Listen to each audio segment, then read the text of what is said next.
السلام علیکم ورحمت الله وبرکاته.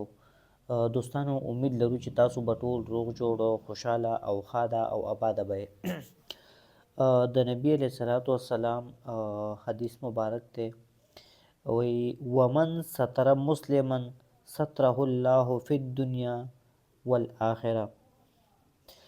ترجمه یې صدارنګې ده، وی چا چې د کم مسلمان پرده پوشۍ خیال وکړو، یعنی د هغه ستر او پرده یې وساتله، نو الله جل شانه به په دنیا او آخرت کې د ده د عیبو یا ستر خیال وساتي.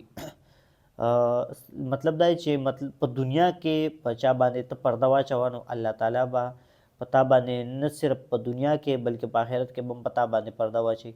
زما دوستانو، دا موږ کې ډېر زیاته کمزوري ده. موږ چې چا کې څه عیب ووینو نو هغه بیا یو بل ته بیانوو که نه، دا نه دي کول پکار. موږ تاسو ته پکار دي چې بل مسلمان ورباندې پرده واچوو. ډېر ډېره مننه. خوشحاله اوسئ، عزتمند شئ. السلام علیکم.